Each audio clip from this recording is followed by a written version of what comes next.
Everyone, technical Ranje के YouTube channel में आप सभी का स्वागत है। आज हम पढ़ने वाले हैं बिहार बोर्ड की 12th एनसीईआरटी फिजिक्स का चैप्टर 9, जिसका शीर्षक है ray optics and optical instruments, किरण प्रकाशिकी एवं प्रकाशिक यंत्र। तो सबसे पहले हम इस चैप्टर में जानते हैं कि लाइट होती क्या है। तो light is an external cause due to which any object becomes visible for human eye। हमारी दृष्टि की अनुभूति जिस बाह्य भौतिक कारण के द्वारा होती है उसे हम प्रकाश कहते हैं। जो माध्यम हमारी दृष्टि को आसपास की वस्तुएं जिस माध्यम के द्वारा हम देख सकते हैं उस माध्यम को हम प्रकाश के साथ निरूपित करते हैं। तो प्रकाश, यहाँ पे प्रकाश को C से डिनोट करते हैं। और प्रकाश की चाल, स्पीड ऑफ लाइट क्या होती है, तो ये 3 × 10⁸ मीटर पर सेकेंड होती है हमारी स्पीड ऑफ लाइट। और स्पीड ऑफ लाइट के लिए हम हमेशा C का यूज़ करते हैं। तो हम आगे इस चैप्टर में पढ़ते हैं कि प्रकाश का परावर्तन क्या होता है, what is reflection of light. तो when a light ray incidents on a smooth and polished surface, then it undergoes back almost in a different direction. Such incidence of light ray is called reflection of light। प्रकाश के किसी चिकने पृष्ठ से वापस लौटने की जो घटना होती है, फिनोमिना होता है, उसे हम प्रकाश का परावर्तन कहते हैं। कैसे, तो हम इस फिगर से समझते हैं कि प्रकाश का परावर्तन आखिर होता कैसे है। तो हम यहाँ पे इंसिडेंट, ये एक अगर समतल सतह है तो ये एक इंसिडेंट रे है। अगर यहाँ से प्रकाश आ रहा है, जो लाइट यहाँ पे आ रही है और इस सतह के पड़ने के बाद यहाँ से परावर्तित यानी रिफ्लेक्टेड हो जाती है, तो ये आने वाला जो लाइट है उसे हम क्या कहते हैं, इंसिडेंट रे, आपतित किरण। और यहाँ से जो रिफ्लेक्टेड होने वाली जो किरण है उसे हम रिफ्लेक्टेड रे, परावर्तित किरण कहते हैं। और ये हमारा नॉर्मल यानी अभिलंब है। तो अब हम देखते हैं कि लॉज ऑफ रिफ्लेक्शंस क्या होते हैं, परावर्तन के नियम क्या होते हैं। तो there are 2 laws of reflections. First is incident ray, normal and reflected ray all lie in the same plane. आपतित किरण आपतन बिंदु पर अभिलंब और परावर्तित किरण एक ही समतल पे होते हैं। तो ये आप देख सकते हैं कि आने वाली जो लाइट की रे है वो, और उससे रिफ्लेक्टेड जो रे है वो, और अभिलंब, ये तीनों एक ही समतल पर यहाँ पे पड़ती हैं। तो ये रिफ्लेक्शन का फर्स्ट लॉ है। इसका सेकंड लॉ कहता है angle of inside and angle of reflection both are equal. आपतन कोण और परावर्तन कोण दोनों एक दूसरे के बराबर होते हैं। आपतन कोण और ये जो नॉर्मल के बीच का जो कोण है थीटा, एंगल जिसे हम आई डिनोट कर रहे हैं, और यहाँ पे नॉर्मल और रिफ्लेक्टेड रे के बीच का जो कोण है एंगल, उसे हम आर से डिनोट कर रहे हैं। तो ये दोनों जो है वो इक्वल होते हैं, इसलिए I is equal to R is equal to theta. Now what is spherical mirror? गोलीय दर्पण क्या होते हैं? तो in spherical plane the constructed mirror which has layered one sided of mercury and coating is called spherical mirror। किसी गोलाकार तल से बनाए गए दर्पण जिसकी एक सतह कलई की हुई की मतलब कि वो एक तरह से रंगा हुआ हो, तो उसे हम गोलीय दर्पण कहते हैं। ये एक गोलीय दर्पण है। और यहाँ पे जो आप आगे देख रहे हैं ये गोलीय दर्पण का ही एक भाग है। तो there are 2 types of spherical mirror. गोलीय दर्पण के 2 प्रकार के होते हैं। पहला है कनकेव मिरर, अवतल दर्पण। ये जो है ये उभरा हुआ होता है, बाहर की तरफ उभरा हुआ होता है। और इसका ये जो क्षेत्र है वो आपको पता चल रहा होगा कि ये कलर किया हुआ है, तो ये कनकेव मिरर यानी अवतल दर्पण है। दूसरा होता है हमारा कन्वेक्स मिरर, उत्तल दर्पण, जो धंसा हुआ होता है अंदर की तरफ, और इसका ये भाग जो है वो रंगा हुआ होता है, कलई किया होता है। तो अब हम आगे देखते हैं focal distance of spherical mirror. गोलीय दर्पण की फोकस दूरी क्या होती है, तो दर्पण के फोकस और ध्रुव के बीच की दूरी दर्पण की फोकल डिस्टेंस यानी फोकस दूरी कहलाती है। The distance between the focus and the pole of mirror is called focal length of mirror. तो यहाँ पे हम फिगर में देखते हैं, ये जो हमारा अगर कोई कनकेव मिरर है तो इसके यहाँ पे जो आप P यहाँ पे जो बिंदु डिनोट कर रही है पॉइंट, वो हमारा ध्रुव यानी पोल है। और यहाँ पे जो आपको F दिख रहा है ये ये हमारा फोकस बिंदु है, और ये इन दोनों के जो बीच की आपको दूरी दिख रही है ये हमारा क्या है, तो ये फोकल डिस्टेंस है। आगे है कि C दर्पण का वक्रता केंद्र होता है, और ये हमारा जो C है ये वक्रता हमारा केंद्र है। तो अब हम देखते हैं यहाँ पर कि इसके अगर हम मानते हैं कि अगर C दर्पण का वक्रता केंद्र है तो CM ये जो CM है वो बिंदु M पर अभिलंब होगा। कैसे, तो आप यहाँ पे देख सकते हैं कि अगर यहाँ से लाइट यहाँ पर पड़ रही है, इस दर्पण पर आकर अगर पड़ रही है, तो ये फोकल जो यहाँ पे फोकल पॉइंट है यहाँ से ये रिफ्लेक्टेड हो रही है, और रिफ्लेक्टेड होने के बाद अगर ये थीटा इक्वल है तो ऑब्वियस ये जो CM है ये इन दोनों के बीच का क्या होगा, नॉर्मल की भूमिका को ये निभाएगा, नॉर्मल होगा। तो थीटा इज इंसिडेंस एंगल, तो थीटा अगर इंसिडेंस एंगल है तो रिफ्लेक्टेड एंगल जो है थीटा वो भी सेम होगा। तो यहाँ पे जो एंगल MCP है, अब एंगल MCP को लेते हैं, ये रहा हमारा MCP। Angle MCP is equal to theta, और angle MFP is equal to 2 theta यहाँ पे हम लेंगे। अब आप जानना चाहेंगे कि अगर यहाँ पे एंगल जो MCP है वो थीटा है तो यहाँ पे एंगल MFP 2 थीटा कैसे हुआ। तो हम ये देखते हैं, ये जो है ये दोनों आपस में क्या है, पैरेलल है, और इन दोनों के बीच में ये जो रेखा है अगर ये लाइन इन दोनों को समांतर जो पैरेलल लाइन से उन्हें काट रही है तो ऑब्वियस ये कोण और ये कोण और ये कोण एक दूसरे के क्या होगा, एकांतर होगा, और एकांतर कोण हम जानते हैं कि एक दूसरे के बराबर होते हैं। तो ये थीटा और ये थीटा दोनों मिलकर क्या हुए, 2 थीटा। तो अगर ये दोनों 2 थीटा है तो एकांतर कोण के गुण से क्या होगा, ये भी 2 थीटा होगा। तो ये आप समझ गए होंगे।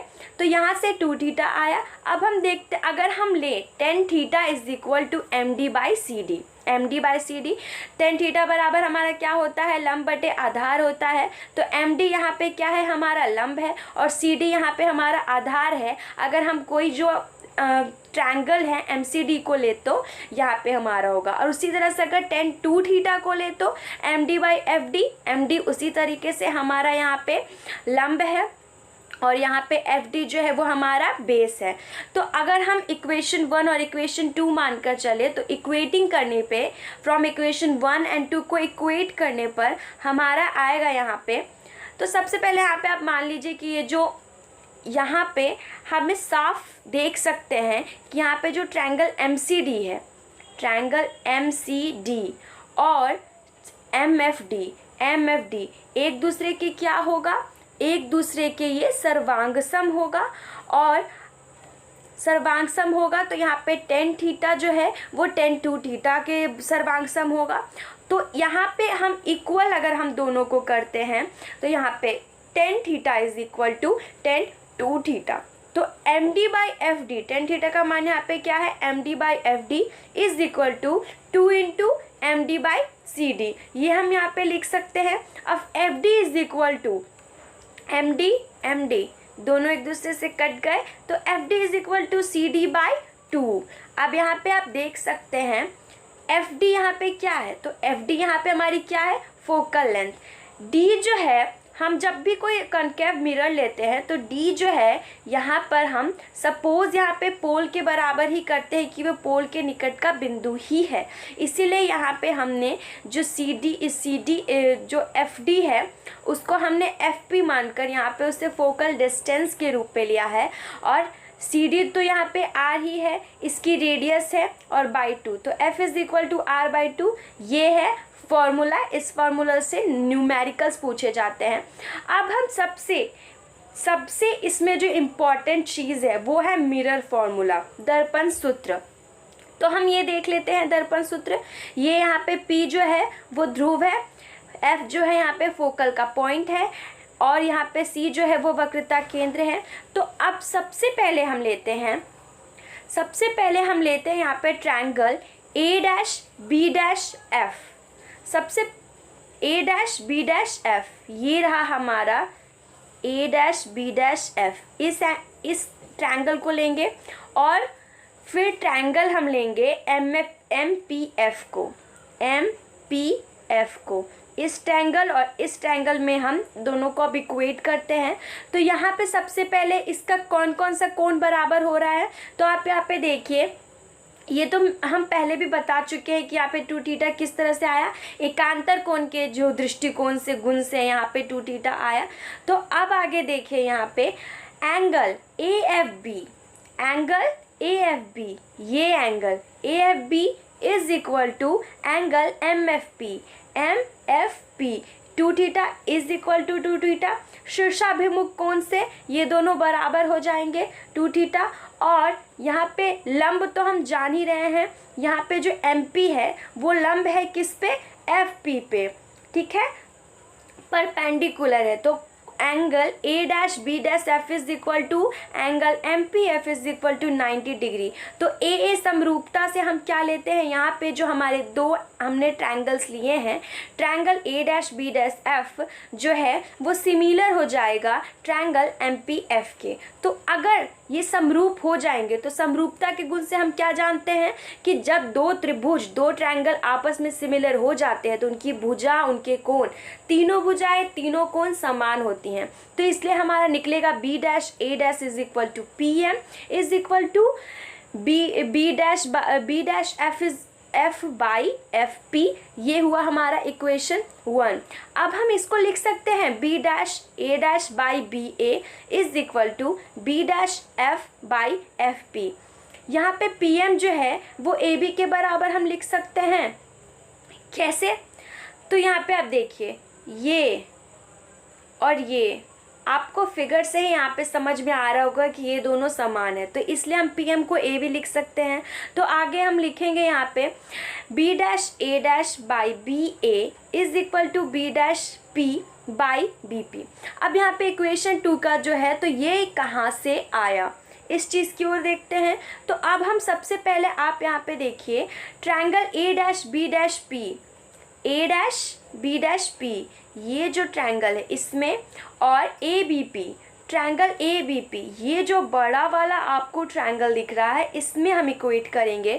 तो यहाँ भी वही होगा, angle A dash B dash P is equal to angle A B P is equal to 90 degree. और यहाँ पे एंगल पी और एंगल पी दोनों जो ट्रायंगल है उसमें उभयनिष्ठ कॉमन है। तो ए समरूपता से यहाँ हमारा जो दोनों ट्रायंगल है, triangle A dash B dash P similar हो जाएगा ट्रायंगल ए बी पी के। तो यहाँ से हमारा निकलेगा B dash A by B A is equal to B dash P by B P. तो हम यहाँ पे ये हमारा यहाँ से निकला। अब इसको हम इक्वेशन 2 मान लिए। तो अब हम फ्रॉम इक्वेशन 1 एंड 2 के लेने पे B dash F is equal to F P, यहाँ से is equal to B dash P minus F P से हम लिख सकते हैं बाई एफ पी, और B dash P by B P, ये जो है ये दोनों इस तरह से निकलेगा। अब आगे देख लेते हैं। तो अगर यहाँ पे हमने बी डैश पी को वी लिया, एफ पी को एफ लिया और बी पी को यू लिया, कैसे, तो हम यहाँ पे देख लेते हैं। ठीक है, यहाँ पे बी डैश पी वी होगा, क्यों, ये तो हमारा वस्तु है, यहाँ पे कोई ऑब्जेक्ट रखा है हमने, और ये जो है उसका प्रतिबिंब बन रहा है, इमेज बन रहा है। तो ये जो इतनी जो दूरी है ये हमारा क्या होगा, v होगा। ठीक है, ये हमारा v है, और ये जो यहाँ तक के बीच की bp दूरी है वो हमारा क्या होगा, u होगा। ठीक है, रही बात माइनस और प्लस की, तो हम जानते हैं चतुर्थांश का नियम, आप जानते हैं ऐसे जब रहता है तो इधर का क्या होता है, वो प्लस होता है, इधर माइनस होता है, इधर प्लस होता है, इधर माइनस। तो आप यहाँ पे देख सकते हैं अगर इस तरह से आप लेंगे तो इधर का तो सब माइनस ही आएगा ना, क्योंकि यहाँ पे माइनस होगा तो ये माइनस की तरह से आएगा। तो ये हमारा इस तरीके से था। तो अब हम जो भी हमने निकाला, जो लास्ट हमारा आउटपुट था, उसको अब हम सारी चीज़ों को उस पर बिठा देते हैं। तो minus V plus F by minus F is equal to minus V by minus U. और फिर उसके बाद क्या होगा, v minus F by F is equal to V by U. उसके बाद इसको आप अलग करेंगे तो v by F minus F by F is equal to V by U. V by F minus V by U is equal to F by F. तो इसका जो लास्ट आउटपुट है इसको सॉल्यूशन करने पे, सॉल्व करने पे हमारा निकलेगा 1 by F is equal to 1 by V plus 1 by U. ये है हमारा मिरर फॉर्मूला, जो इस चैप्टर का सबसे इम्पॉर्टेंट पार्ट और सबसे इम्पॉर्टेंट टॉपिक है। आगे हम यहाँ पे देख लेते हैं मैग्निफिकेशंस के बारे में, ठीक है, मैग्निफिकेशन के बारे में। तो ratio of the height of image and height of the object is called magnification. प्रतिबिंब की ऊंचाई और वस्तु की ऊंचाई का अनुपात आवर्धन कहलाता है। m is equal to h dash by h, where h dash is height of image and h is the height of object। तो यहाँ पे हम इसे इस तरह से लिख सकते हैं minus v by minus U is equal to minus H dash by H. जहाँ पे माइनस माइनस कट गया तो m इज इक्वल टू क्या निकला, माइनस v बाई यू। ये हमारा दर्पण यानी मिरर का मैग्निफिकेशन का फॉर्मूला है और इससे न्यूमेरिकल्स पूछे जाते हैं। तो ये हमारा जो ऑप्टिक्स का था वो ये ऑप्टिक्स का रे ऑप्टिक्स का पार्ट 1 था। चूँकि ये चैप्टर बहुत लंबा है इसीलिए हमें इस चैप्टर को 2 पार्ट पे करके पढ़ेंगे ताकि सारी चीज़ें और उसके सारे टॉपिक्स कवर किए जा सके। और इसके आने वाले पार्ट 2 में हम इस चैप्टर से रिलेटेड जितने भी प्रीवियस ईयर्स क्वेश्चंस हैं वो कवर कर लेंगे। तो थैंक यू फॉर वॉचिंग।